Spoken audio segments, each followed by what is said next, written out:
As I say, be comfortable with, a little bit of uncertainty because, we've been sold a bill of goods where we think life is all about control and set paths and the one ways to do things, when really that's not the way things are. So a different conversation with someone you wouldn't ordinarily speak to and try and actually get joy from it.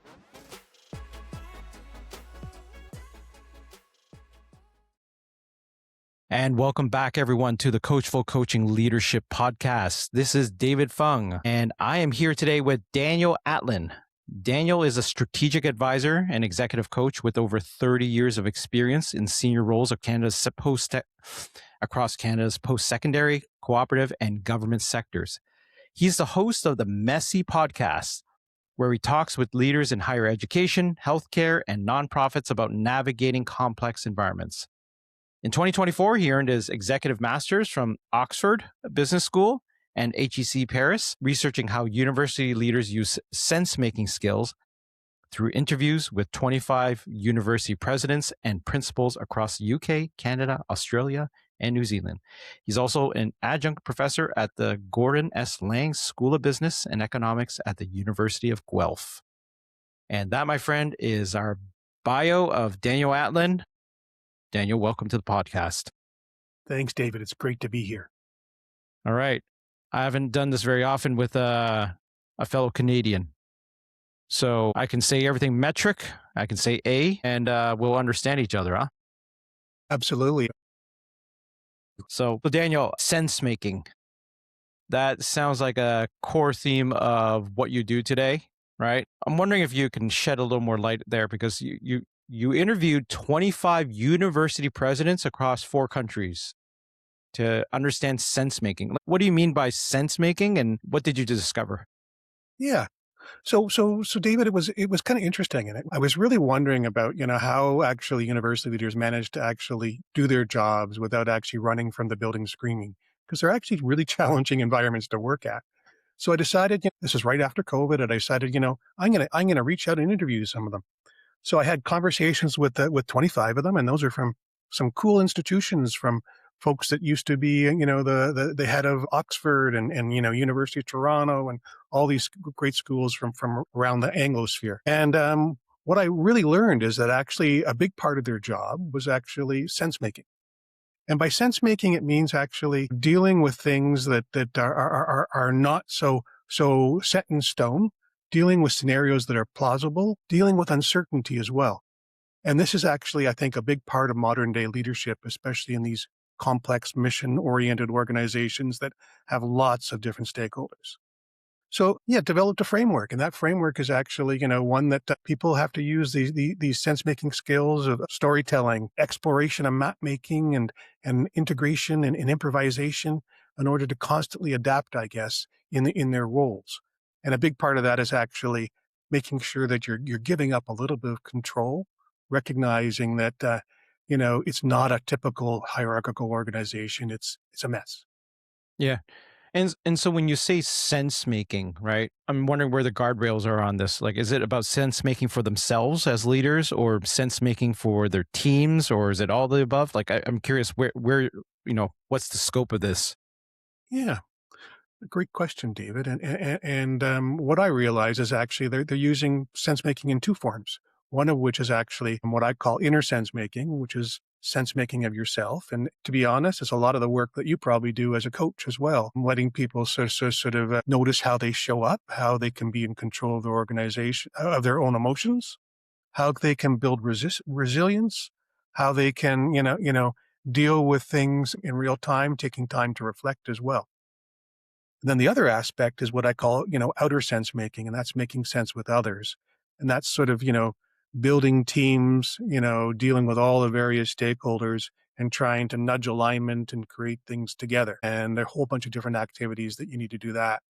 And I think you need to do both in parallel to be able to be a good leader. Okay. So when you interviewed those 25 university presidents, I'm curious what you discovered around, like, what separated the leaders who navigated disruption and uncertainty well, and what separated them from people who got stuck? Yeah, well, I'd say people that first of all, purpose is got to be front and center to these folks, and it's a combination of your own individual purpose. I'd say mirrored with the organizational purpose as well, the purpose of the university, and you need to make sure that those two things are in sync. So that's I think one first sort of big test. Another thing is actually I'd say spending a lot more time listening and asking questions rather than actually being the source of all things true and sensible, right?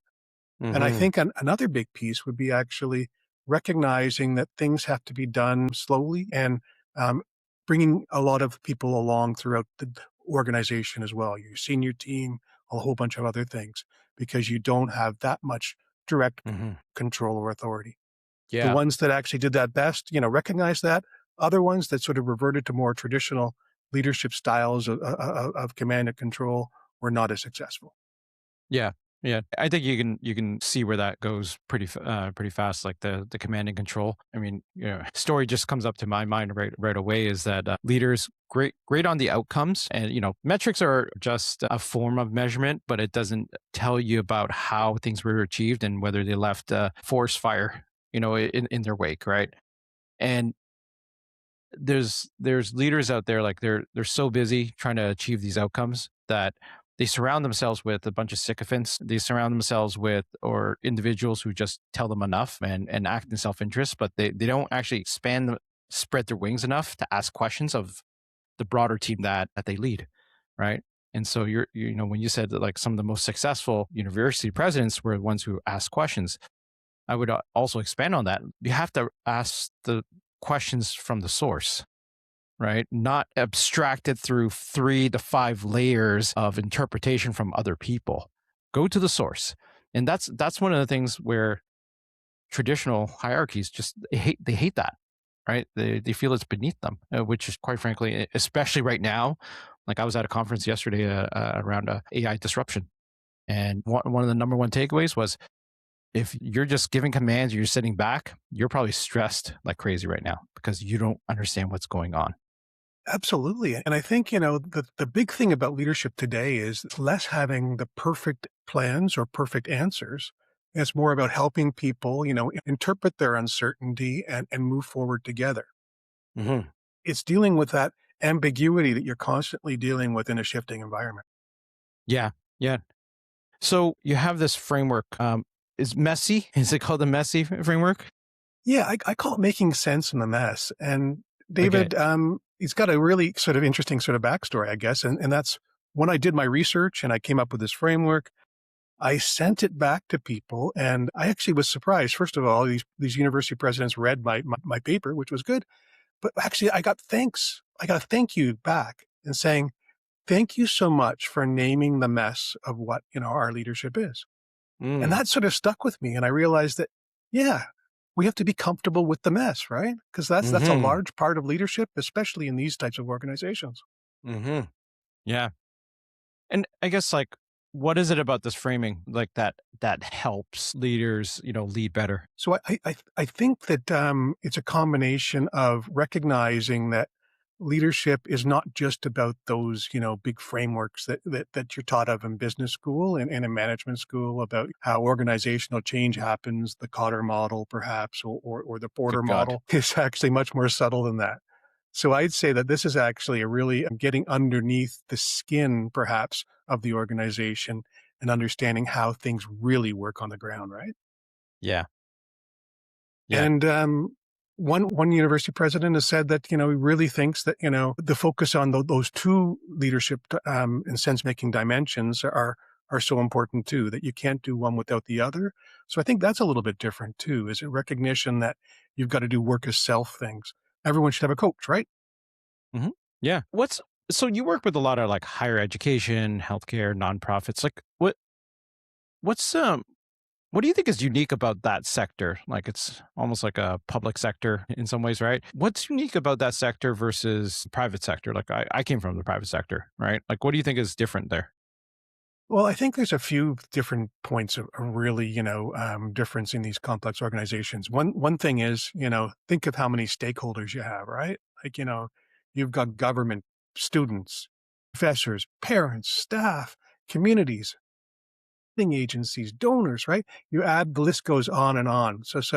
And they're all competing for your attention. The other thing that is very different is that the ROI is very different. Um, you're not worried about stock price. You're not worried about the valuation of the company. You're not worried as much about the financial KPIs. You're worried about building knowledge, Hmm. graduating, the futures people for the planet, right? Strengthening communities, fulfilling government agendas. So these organizations have far more broad and differing, sometimes conflicting ROIs too. Yeah. I mean, well, look, we're both Canadian, so we can look at this from a Canadian perspective, especially U.S. institutions, like some of the big schools out there. I don't know. I don't know what's actually going on there, right? There, there seems like an attack or some sort of adjustment happening with from the government there in the U.S. To these large, these university institutions. I are you familiar with that situation and what's happening there?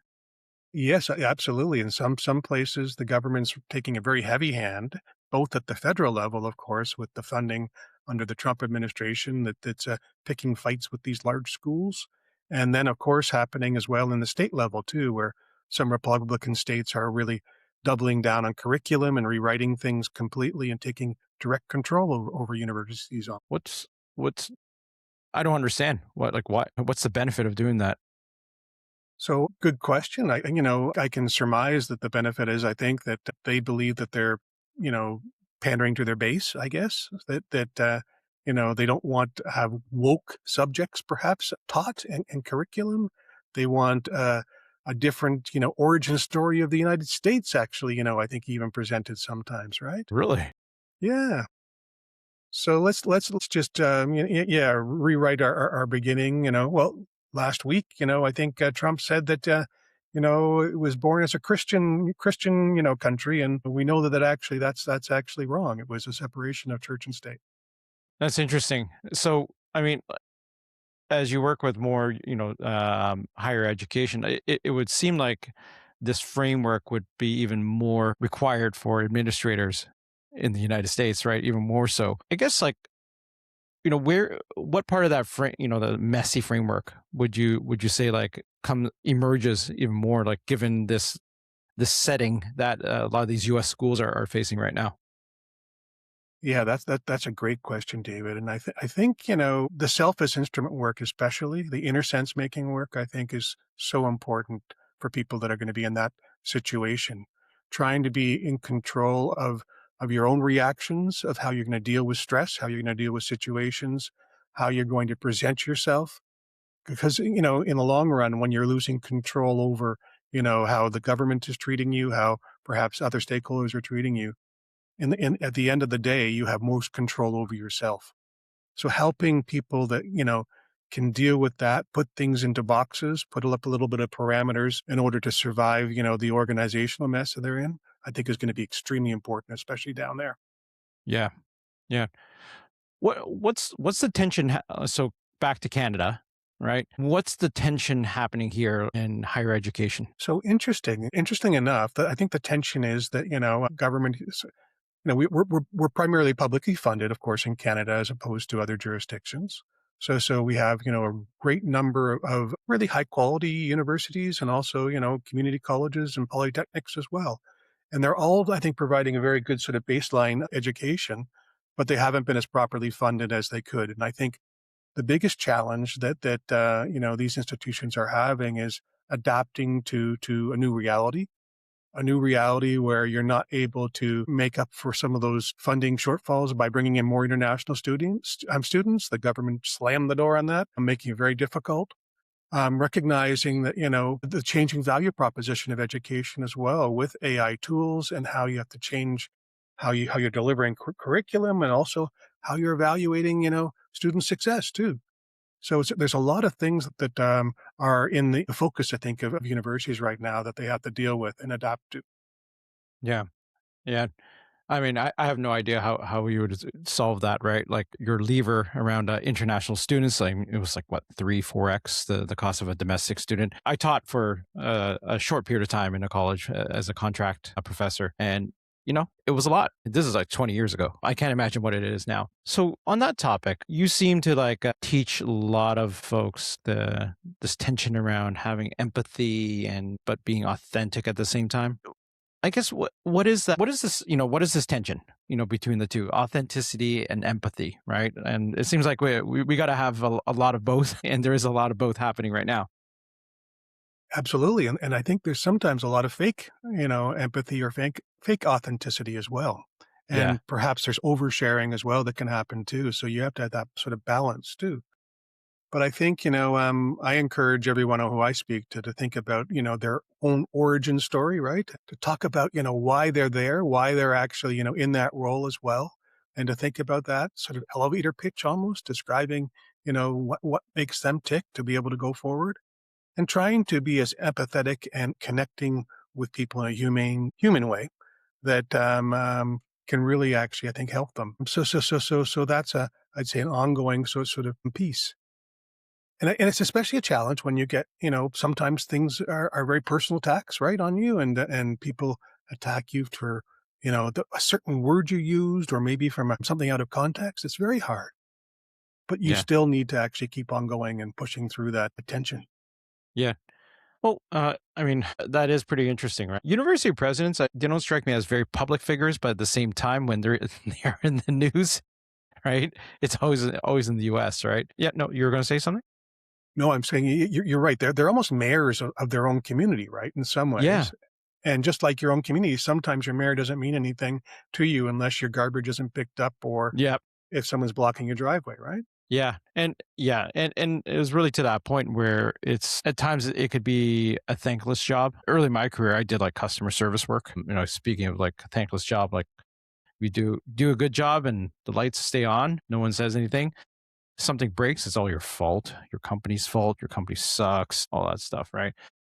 I guess like how do you how do you teach someone to live with that dichotomy, right? You're living in a role, probably it might pay you well or it might not, but apart from that, like it's pretty thankless. You get the crap, right? You see people when people come up to you, it's probably on the worst day, right? You don't see them, it's actually good news. Like how do you help leaders who are living that type of life? Well, that's very much sort of my life, what I do, and, you help them by, letting them recognize that, there's always a pony in that pile. Your day may seem like it was, problematic and meeting all sorts of challenging people and resolving, situations and maybe having a little bit too many crises, but you're actually at the end of the day recognizing that you're there because you wanna help the social institution, you wanna help the university, you wanna help students, right? So I think again, it's reflecting back on those things that actually, can be exciting. Yeah. Yeah. Yeah. And to know what your purpose is in what you're doing and that it means something to others. Yeah. Absolutely, and I think also it's building a little bit of a community of support around you too, right? It's finding like-minded leaders, whether they're, they're usually outside the, institution, is who you can bounce things off of, right? Communities of practice and stuff. Very, very Mhm. important. And it's also about finding a way to escape your identity as a university leader. That's a big part, right? And you probably saw it, David, as well in the IT sector is people think they are their job sometimes, right? That's their The identity. entire identity, right? And they Yeah. have to realize they need to find ways to be able to that's only one of your identities, so break out of it sometimes. Yeah. Yeah. That's yeah, I could see that being very difficult, especially if they were successful, right? Especially when they're successful at their job and you see it with a lot of sports athletes, ex-athletes. Like they were revered while they're playing, et cetera, et cetera. And after they retire, and they probably retire like in their 30s in many sports, right? Especially contact sports. Okay, what now? Who am I now? Right? Absolutely, and we were talking earlier, before this began, I guess, about the podcast began about, how we both reinvented ourselves too, and I think, it's a very important thing for people to realize that, your job is not who you are, and it's only who you are, what you're doing right now. And, I felt sometimes that I didn't have control over my own agency actually when I was a university executive, and I had sublimated my character and my own power actually to the institution. And it's Hmm. only now after I've left and looking at it from the outside that I can see that, you know, I put too much of my identity into that. And I Hmm. think that makes me actually able to help others recognize that before it gets too late as well. Yeah, yeah, and I think that's the key line right there before it's too late. And I've seen too many well-meaning individuals who you can tell that they derive a lot of their own meaning from the work that they do, and getting the validation from people around them, in the work that they do. You know, doing that for a bit, it's okay, but consistently doing that's a recipe for disaster, right? It is, and then you personalize things too much. You almost become, "I am the president, I am the dean, I am the head of this organization," right? Yeah, As opposed to, "I'm a human." yeah, I am the success of my business. Mhm. That's it's not good for you. Well, on the topic of that reinvention, like you spent 30 years in senior roles, now you're doing, the stuff you're doing, right? Consulting with these folks in higher education. I'm curious what made you go back to school, doing some degrees at Oxford and HEC Paris. I mean, two unknown schools, nobody knows about them. Who's this Oxford people, Exactly. Well, to be honest, at the time, I was encouraged to maybe explore an American program. This was during Trump's first presidency, though, and I thought, there's no way I want to go and study, take an American program. No offense to our American neighbors, but, you know, at a time when it was becoming highly divisive and factions. So I said, I think Europe is a little bit more culturally so sort of appealing to me. So I did that. But I really wanted to get at, I saw so many times, David, that, some really neat and inventive, initiatives at universities couldn't get off the ground. And I wanted to Mm, find out, is there a way I could find out different ways to make them, more successful and hmm, almost a magic sauce to get them to be able to be introduced easier.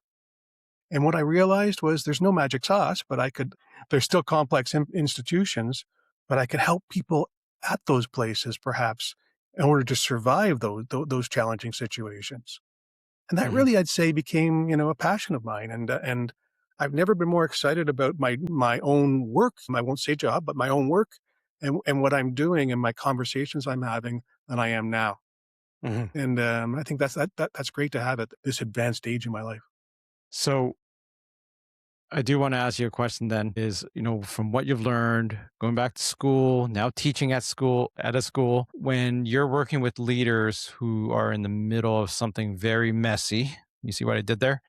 But Hmm. they're in something, some major transition, some overhaul, restructuring. What are some of the first questions you ask them and that you try to discover? So great question, David, and it brings it down to a real sort of practical level too.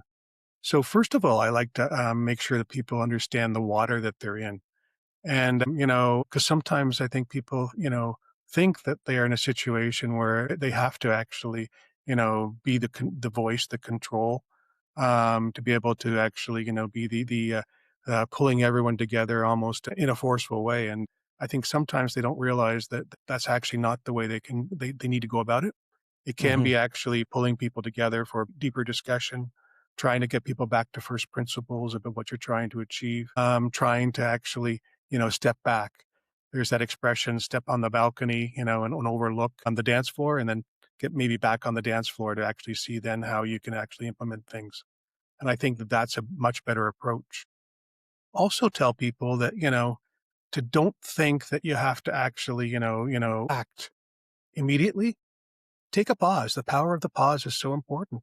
We are Hmm. conditioned sometimes, especially now, that everything needs to be dealt with, immediately. And sometimes actually it's better to let these problems sit, Hmm. think about them more, reflect, and come back to them, right? Yep. Yep. When you see things objectively, it's the possibilities, the solutions actually come to mind much easier when you're not so wrapped up in it. So, Yeah, there's two concepts that I think I've been exploring lately, and they're sort of an antiquated concept, and they sound very highfalutin. So one is called being a flâneur, which is a French term about sort of strolling the streets and just sort of being aware of your environment, and the other one's a bricoleur, which is like someone who's like a tinkerer who pulls things together and make something up from what they have at hand.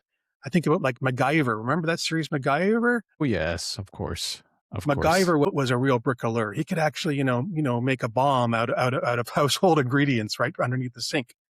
So I think these are skills which leaders increasingly need to have, and that's actually be able to really, in the midst of the uncertainty, in the midst of the noise and in the mess, to be able to some way walk through that situation, pay attention to it, reflect, and then create something from all the different pieces you see that actually may be a little bit different and a little bit different take.